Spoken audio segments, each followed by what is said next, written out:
nas maiores democracias do mundo, existe esse princípio que nós chamamos de subsidiariedade, que é tudo que uma cidade puder fazer, que o município puder fazer, ele faz. O que ele não puder fazer, vem o Estado, então, para fazer. Você não vai fazer uma estrada de um município até o outro. Um município não vai pagar por uma estrada que leva dele a um outro município. É o Estado que tem que fazer, porque aí beneficia os dois. E quando os Estados têm alguma coisa que não cabe a eles fazer, só aí que você vai para a União. No Brasil, é o contrário, a União faz tudo. Ela tem escola, tem hospital, tem creche, ela tem tudo. E os recursos estão lá. E o poder do presidente, o poder financeiro, o poder político é imenso. Vocês veem que um presidente torce por um time, o Corinthians, por exemplo, e surge um estádio. Surge um estádio. Ele gosta de dois países, como Venezuela e Cuba, e surge uma joint venture, um financiamento com a Venezuela, para fazer uma refinaria em Pernambuco. Ele gosta de 20 bilhões e a refinaria não ficou em pé. Surge um porto em Cuba. Ele gosta de um ou dois empresários, o BNDES recebe 500 bilhões, passa 10 bilhões para esse empresário vira o maior empresário de proteína animal do planeta. Nenhum presidente pode ter tanto poder. O poder tem que ser limitado e descentralizado.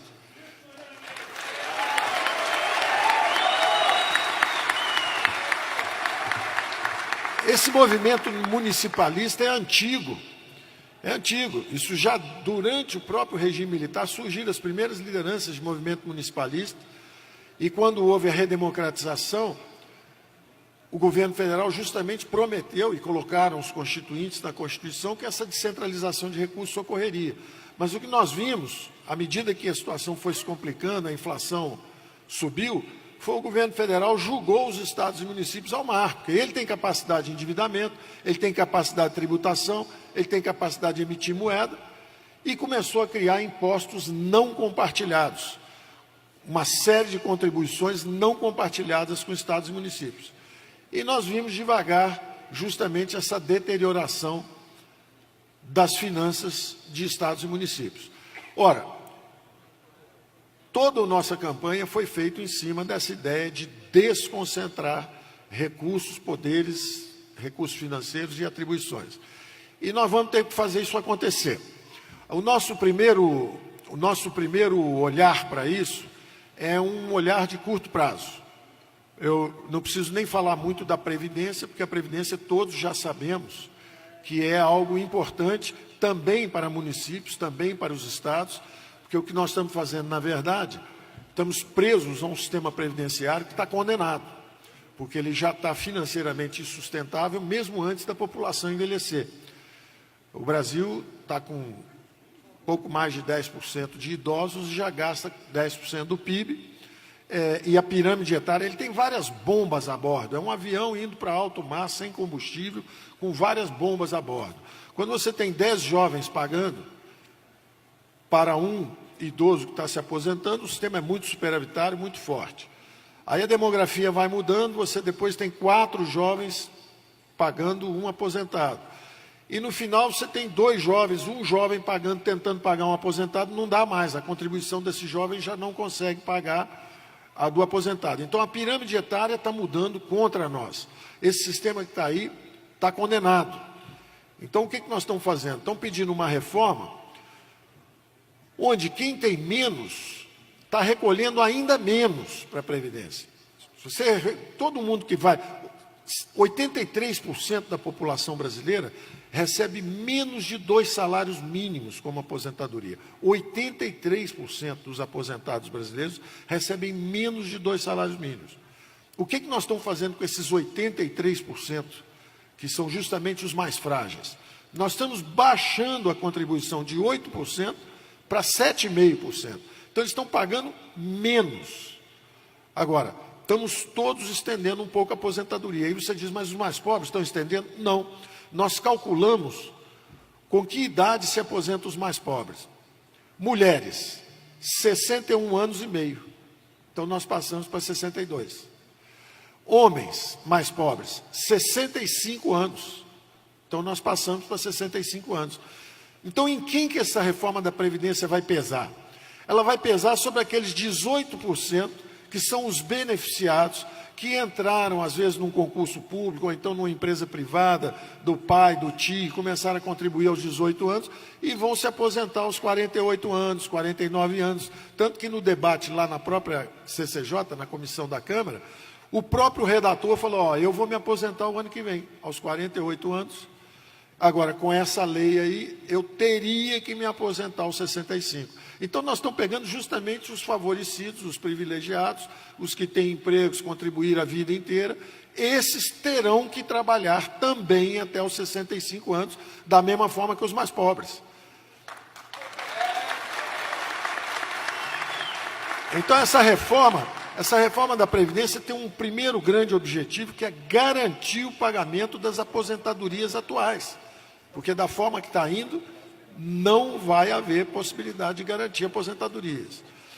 Da mesma forma, garantir também os salários do funcionalismo, porque se o setor público quebra, para de pagar aposentadorias e salários.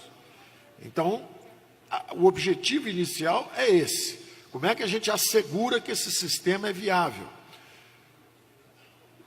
E como fazer esse ajuste exatamente tirando de quem tem mais. Então, as alíquotas sobem. Quem ganha acima do teto, quer dizer, quem ganha mais do que o presidente da República, nós chegamos a 22%. Ninguém pode reclamar. Se o sujeito ganha mais do que o presidente da República, aí você bota uma alíquota de 22%, ele vai reclamar que está contribuindo para a Previdência? Então, nós botamos uma estrutura progressiva para arrecadar exatamente esses recursos, esse 1 trilhão que a gente quer buscar. Naturalmente, tem coisas que são sensíveis aos senhores. Pode ser que o BPC, e nós vamos discutir isso também com vocês, os nossos técnicos estão aí, os deficientes vão receber o que sempre receberam, ninguém vai mexer nisso. O que nós pensamos foi de dar uma alternativa para quem quisesse receber um pouco antes, em relação a quem contribui. Quem contribui se aposenta aos 65. Se a pessoa não contribui, nós falamos, olha, você pode até receber um pouco antes, mas você recebe menos. Houve uma reação de muita gente, dizendo que isso não parece interessante, nós podemos deixar isso opcional, como foi dito hoje de manhã aqui para vocês, e nossa atitude seria deixar opcional. Quem quiser recebe um pouco antes, aos 65, mas depois só recebe o salário cheio aos 70. Quem preferir recebe aos 65 mesmo e vamos em frente. Quer dizer, eu não acredito que vai haver... Tem uma coisa ou outra, por exemplo, também a aposentadoria rural, que muita gente diz que movimenta também as pequenas cidades e tudo. Tudo isso justamente está para ser analisado pelo Congresso, mas o mais importante é que o valor seja de 1 trilhão. Porque se a gente conseguir 1 trilhão, aí nós vamos em direção a um novo regime. Aí nós enchemos o tanque, temos gasolina suficiente para esse avião seguir, e nós deixamos os jovens irem em outra direção. Porque se não conseguir 1 trilhão, se o número for bem mais baixo, o que nós vamos ter que fazer é o seguinte, olha, nossos filhos vão continuar entrando no nosso avião, ou seja, vão entrar na mesma armadilha do que nós, porque eles trazem o paraquedas para nós pularmos. Então o avião vai cair com eles. Então nós achamos que temos que fazer esse 1 trilhão para podermos ir em direção a um regime novo. Agora, esse regime novo é muito superior ao antigo. Ele bota o Brasil para crescer, porque ele aumenta a poupança fortemente. Ele gera milhões de empregos, porque ele não tem encargos trabalhistas. Ele não tem a bomba demográfica a bordo, porque cada jovem já começa desde cedo. O jovem mais pobre não sabe ainda, não tem educação financeira, ele aos 16, 17, 18, assim que ele entrar no mercado de trabalho, ele recebe a carteira verde e amarela dele, ele sabe que é dele, tem portabilidade, no final do ano ele observa, tem uma rentabilidade mínima garantida pelo Estado, se der menos do que aquilo, a gestora tem que pagar a diferença para ele ter o recurso garantido dele, e ele pode trocar, pode botar num lugar onde ele acha que está investindo mais. O fundo é garantido pelo governo, o governo vai garantir o fundo, e mais ainda, se ao final da viagem, que é algo que estão dizendo e que não é verdade, que se ao final da viagem aquele fundo não acumular o suficiente para pagar o salário mínimo, não tem problema nenhum. Hoje, você promete cada vez mais e não leva nada para o futuro. Nesse regime novo, você vai pagar cada vez mais, e se no futuro a capitalização Se você devia receber 1.000 hoje, que é o salário mínimo, e a capitalização só te levou até 800 por alguma razão, o governo te dá a diferença. Mas é muito mais fácil, porque pelo menos você já chegou lá com 80% dos recursos, falta só um pouquinho. Ou seja, no regime novo, nós chamamos de nocional, nessa nova previdência, você pode sempre dar um pouco mais para completar.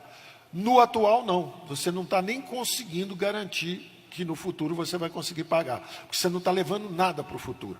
Então, nós estamos absolutamente convencidos que nós vamos libertar as futuras gerações, nossos filhos e netos, dessa armadilha em que a nossa geração caiu, de não conseguir sustentar sua própria aposentadoria.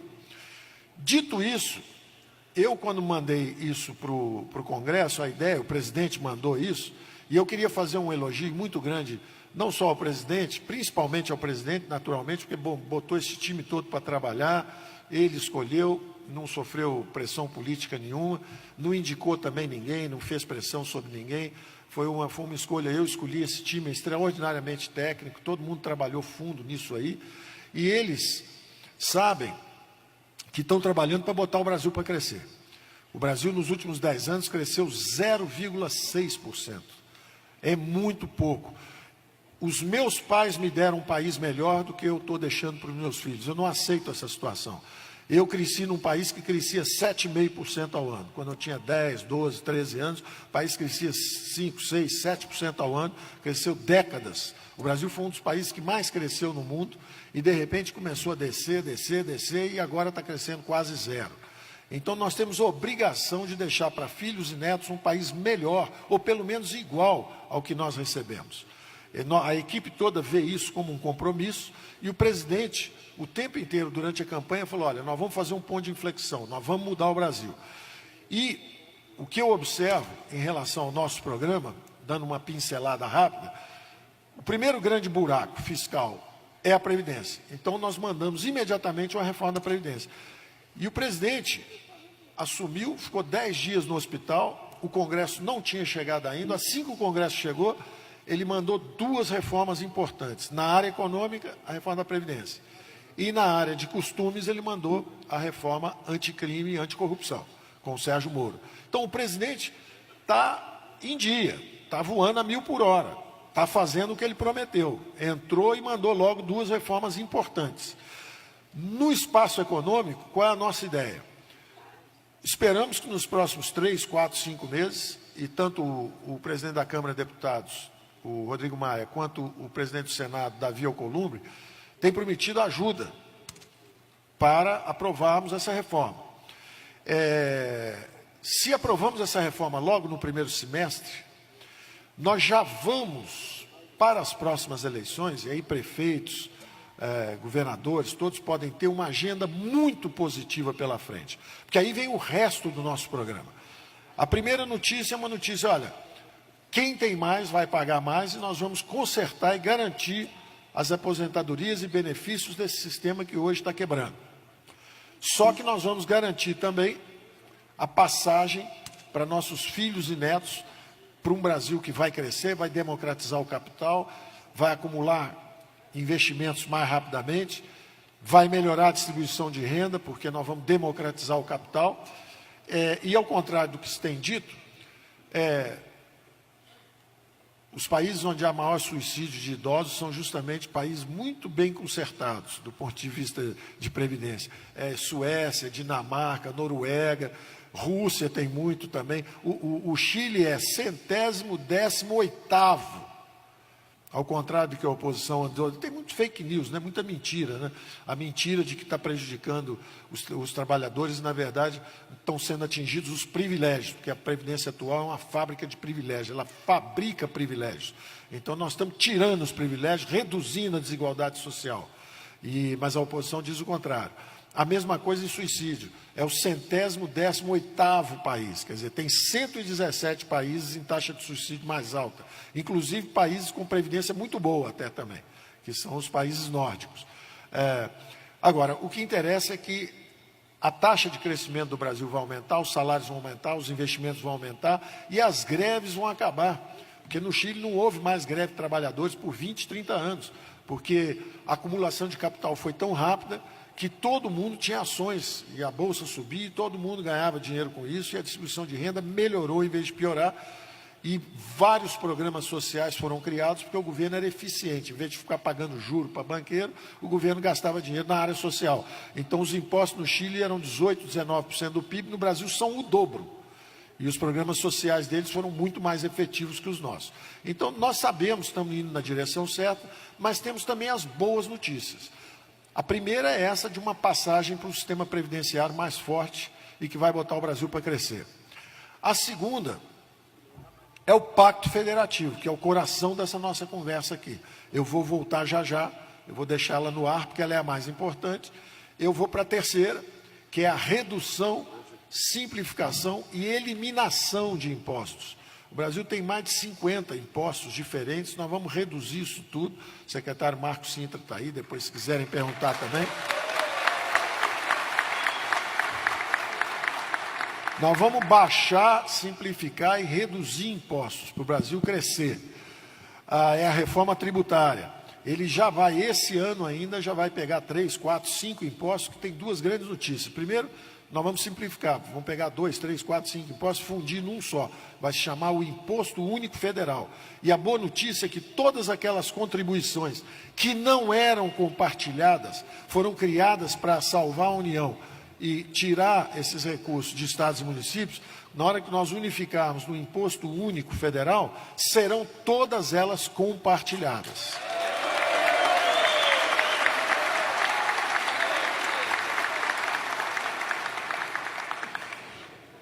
A terceira reforma que nós vamos fazer, está ali também o Salim Matar para falar, é a privatização.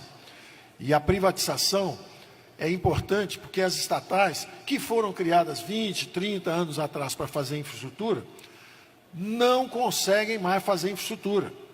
A Eletrobras estava quase quebrada, a Petrobras quase quebrou, e quando a estatal não consegue mais investir, acaba aparelhada politicamente, vira foco de corrupção. Onde aconteceu o mensalão? No Correios. Onde aconteceu o Petrolão? Na Petrobras. Onde aconteceu o problema diziam que era o problema do MDB, não é? Caixa Econômica Federal. Quer dizer, são empresas estatais que se transformaram em aparelhamento político, dissipação de recursos públicos, constrangimento para uma classe política que tem um desafio enorme pela frente, porque perdeu o apoio da opinião pública e tem muita gente séria lá, disposta a consertar o Brasil. Vocês são políticos, prefeitos são políticos, vocês sabem que vocês têm um desafio grande, vocês sabem que a população confia em vocês e votou em vocês, vocês sabem que vocês têm muito a fazer pela frente, e nós temos que ajudar vocês justamente descentralizando esses recursos para vocês reassumirem o protagonismo, porque hoje o dinheiro está todo carimbado, está todo empossado, está todo vinculado, está todo indexado, vocês não têm a capacidade de gestão. Então, a privatização é exatamente para recuperar a capacidade de investimento do Brasil.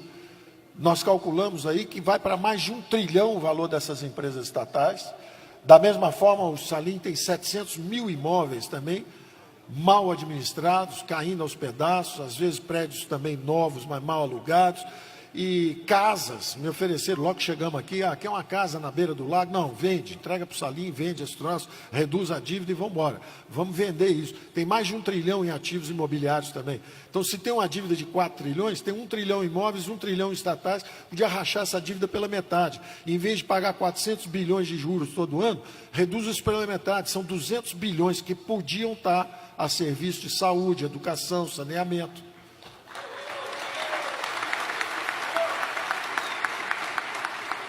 Então, previdência, tributária, o Pacto Federativo, que eu falo já, as privatizações, a Secretaria, o que era o Ministério de Indústria e Comércio, que na verdade era quem não deixava simplificar, quem protege cartéis, protege monopólios, não deixa abrir a economia. Nós mudamos o nome, em vez de Ministério de Indústria e Comércio, agora é Ministério da Competitividade, da Produtividade. Nós vamos digitalizar o Brasil, simplificar tudo. O sujeito, em vez de abrir uma empresa, tem que pedir 8, 9 licenças para 9 órgãos públicos, é o contrário. Abre primeiro e explica depois. Primeiro você abre a empresa.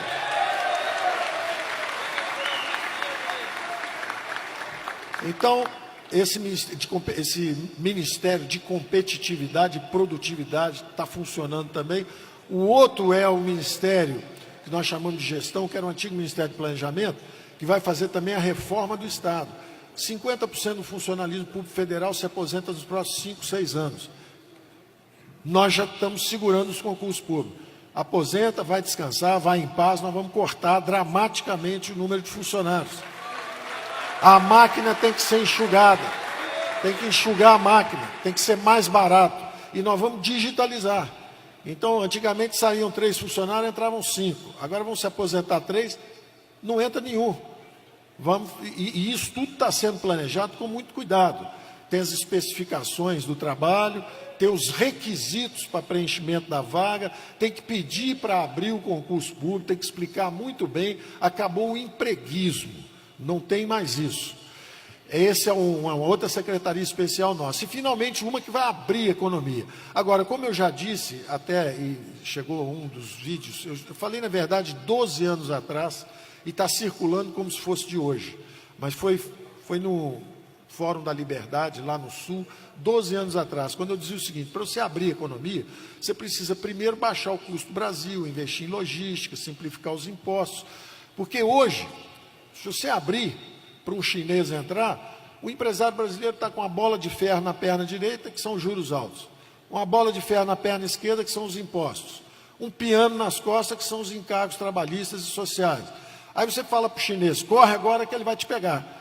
Não dá, você vai destruir o parque industrial brasileiro. Então nós temos que abrir, não como estava se pensando, todo ano reduzindo um pouco. Não, a gente prefere reduzir bem pouquinho no início do governo. No final, nós temos que baixar aí a tarifa média de importação em 10%. Em vez de baixar 2,5%, 2,5%, 2,5%, 2,5%, a gente baixa quase nada no primeiro ano, 1%, essa tarifa média, que é para dar tempo para soltar a bola de ferro da perna direita. Simplifica os impostos, reduz as alíquotas. Aí tira a bola de ferro da perna esquerda, baixa mais os juros. Aí começa a tirar os encargos trabalhistas, entrando com a nova Previdência, que vai gerar um choque de emprego para os jovens. 10 milhões de empregos para jovens, de repente, no primeiro emprego. Eles hoje são proibidos de trabalhar pelos encargos abusivos, eles não têm experiência de trabalho, não têm ainda capacidade nenhuma de achar o emprego. A economia é parada. Ele vai para a droga, vai para a criminalidade. Nós estamos condenando a juventude aí para o caminho errado. Nós estamos proibindo o jovem trabalhar, desde quando trabalhar faz mal para a saúde. Então, se você deixar os primeiros empregos serem sem esses encargos, já nessa nova Previdência verde e amarela, são jovens ainda que estão tendo a primeira oportunidade de emprego, nós vamos criar dezenas de milhões de empregos para esses jovens muito rápido.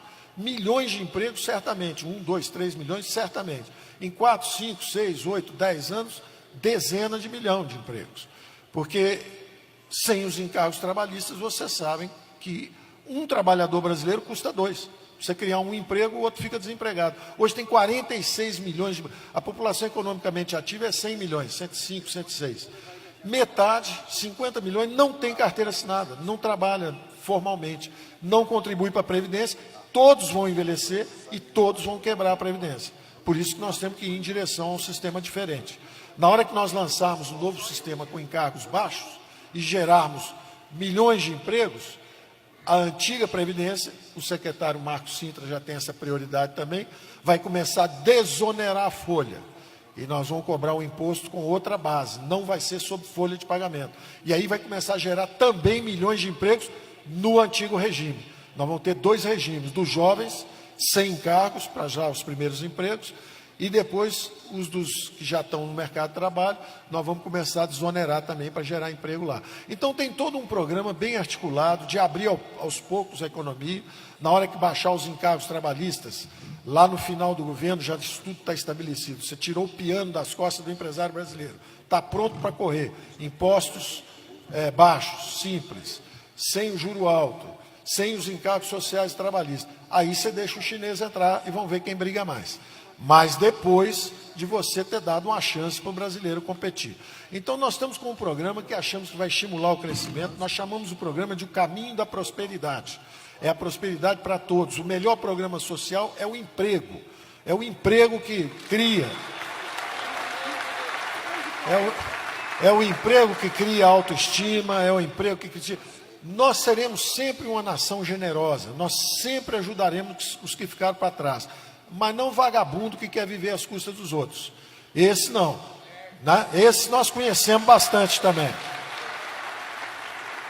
Então, uma coisa é você pegar os que ficaram para trás, é o que tem um acidente físico, é o que tem uma deficiência, é o que não tem escolaridade ainda, não conseguiu emprego, você dá ajuda, tentar que se eduque, dar uma Bolsa Família, dar uma Bolsa Educação, tudo nós vamos ter sempre essa generosidade, somos um povo generoso.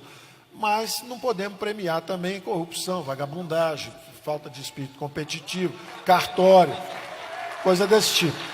Então, eu acho que o presidente representa isso, a mudança é essa, e agora eu quero então falar um pouco mais do Pacto Federativo para nós terminarmos. A ideia do Pacto Federativo é realmente botar o dinheiro na base, botar 65% a 70%. O Brasil hoje está com 65% do recurso aqui em Brasília. Aqui não falta nada. Agora, lá embaixo falta tudo. 70% do dinheiro tem que ir para baixo. 70% do dinheiro lá embaixo. É 70% lá embaixo e 30% aqui em cima, se muito. 30% aqui em cima. Como é que nós vamos fazer isso? Nós pretendemos fazer isso em dois movimentos. Dois movimentos. O primeiro movimento é esse ano. Há uma reclamação antiga da Lei Candir, há uma reclamação antiga do Fundo de Exportação, há sempre um pedido de um pouquinho mais no fundo de participação. O próprio presidente ontem me disse, Paulo, 0,25, depois mais 0,25, 0,25, vamos aumentar 1%. Eu falei, presidente, o senhor vai dar muito mais do que isso. Nós vamos dar muito mais do que isso. Ah, eu posso dizer que nós vamos fazer isso? Evidente, presidente, mais Brasil, menos Brasília, nós já prometemos. Isso aí só pode prometer de costas, de olho fechado, isso é tranquilo. Nós vamos dar muito mais do que isso. Nós vamos dar muito mais do que isso, porque a equipe, e o Valderi está aí, pode falar sobre isso, nós temos dois movimentos. O primeiro movimento, que a gente chama o plano de equilíbrio econômico, é um plano financeiro de curto prazo, porque justamente tem governador que entrou agora, e já entrou com o Estado quebrado, devendo fornecedor, sem pagar a folha de pagamento há 2 ou 3 meses, quer dizer, o Estado já esfacelado financeiramente. E é um governador sério, como é o Caiado aqui em Goiás, por exemplo, né? É o Zema lá em Minas, é gente que quer fazer o Witzel lá no Rio, gente que quer fazer a mudança, quer fazer o esforço, quer ajustar, mas já está sem recurso. O que eu disse para eles é o seguinte, respira no canudinho que está chegando o reforço está chegando. Fica respirando um pouquinho, busca oxigênio, aguenta vivo que nós estamos chegando. E diz o Valderi que em 30 dias a cavalaria chegou, não é isso? Em 30 dias nós estamos chegando. E o plano é o seguinte, pega o FEX, que era 1,5 bilhão, pega a Lei Candir, que era 1,9 bilhão, somos dois, dá menos 4 bilhões, então tá bom, em vez de 4, nós vamos fazer um programa de 10 bilhões. Vamos fazer mais do que o dobro dos dois programas juntos. Só para a turma sobreviver esse ano. Vamos jogar essa aí. É o balão de oxigênio. É o balão de oxigênio que nós vamos dar o fôlego. E a base é muito simples. A base é o seguinte, se você pegou o carro com o tanque vazio, tanque de gasolina vazio, vai fazer as reformas todas, aí vai enchendo o tanque. Aí chegou no final, especificamente um governador, está quebrado hoje. Aí ele se comprometeu a fazer todas as reformas, hoje ele não consegue nem pagar o funcionalismo. Nós vamos fazer o seguinte, se ele fizer todas as reformas, ele hoje não tem dinheiro para pagar nada, vai ficar esse ano apertado, mas no final do ano ele conseguiu 1 bilhão de ajuste, no segundo ano 2 bilhões, terceiro 3, no quarto ano ele tem 4 bilhões.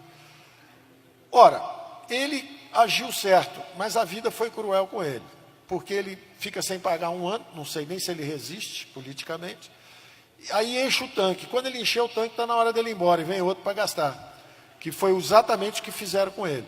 Então nós vamos inverter isso, nós vamos fazer o seguinte, em vez de você encher o tanque, já que você pegou o tanque vazio, nós vamos encher metade do seu tanque, mas você também entrega o tanque pela metade lá na frente. Então, em vez de não ter nada agora e muito no final, você vai gastar mais agora, menos um pouco no final, mas vai manter a comunidade estável. Então é isso que nós vamos fazer, essa é a essência do plano Mansueto.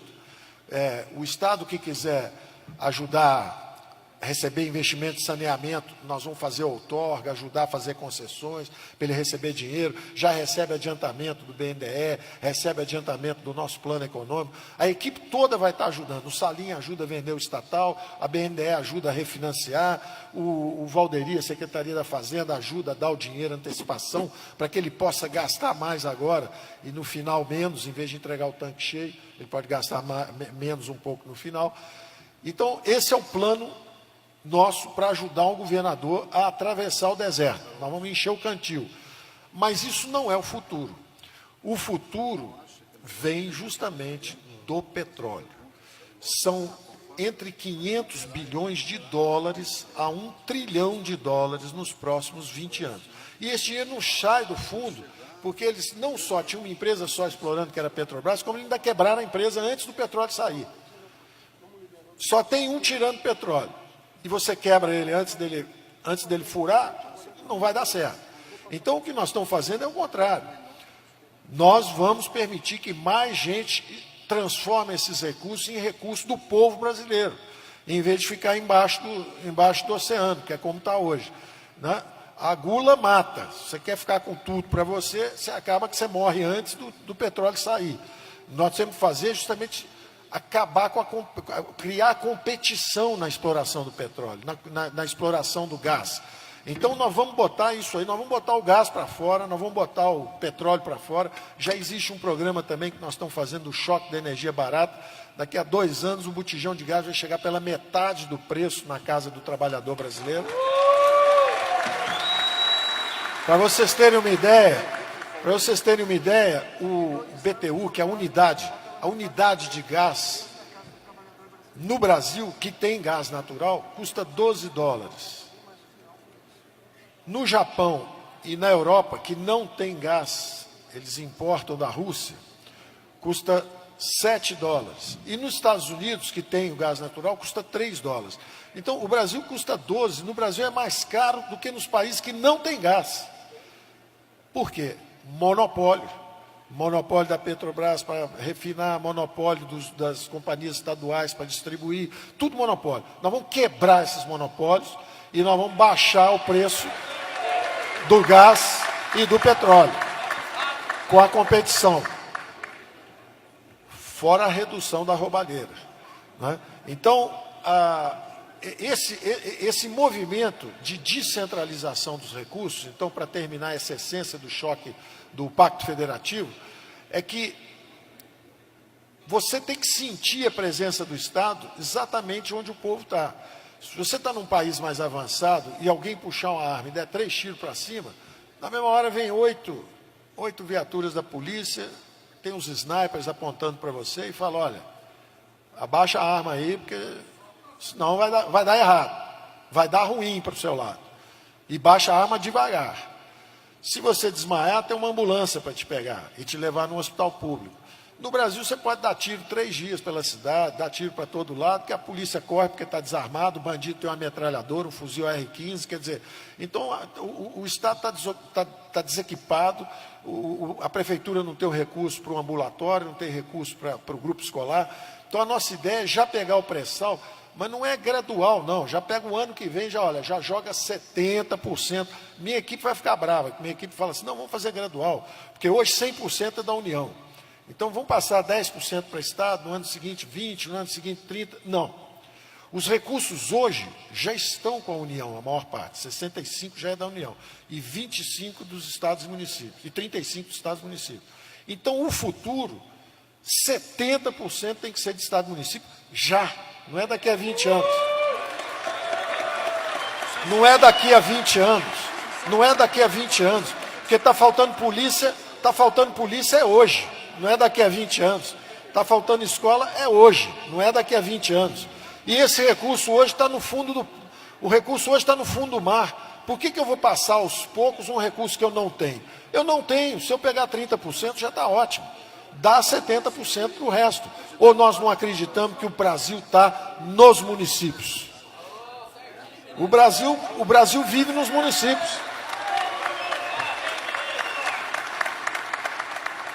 Quem vive em Brasília é ministro. O povo vive nos municípios. Então está cheio de ministro com verba grande e está cheio de governador e prefeito sem verba. Tá certo?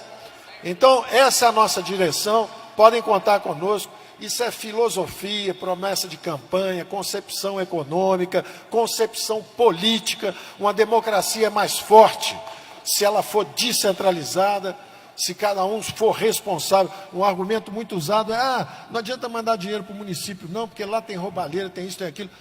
Quem é que está falando de roubalheira? Quem é que pode falar de roubalheira em governo federal, falar de roubalheira em município? Quem é que pode falar disso? Tá certo? Mas eles não sabem. Eles não sabem administrar, eles vão fazer uma ciclovia em vez de fazer uma escola. Ora, você tem que acreditar na democracia. Se o prefeito resolver fazer moinho de vento, vai perder a próxima eleição. Você tem que confiar na população que votou, tá certo? Então, nós acreditamos na democracia, e a democracia representativa, a turma vem aqui, vota o orçamento, mas o recurso tem que descer e é administrado lá embaixo. E nós acreditamos nos mercados, que também são descentralizados. Então é o que a gente chamou durante a campanha de ordem e progresso. E nós estamos indo nessa direção e contem conosco.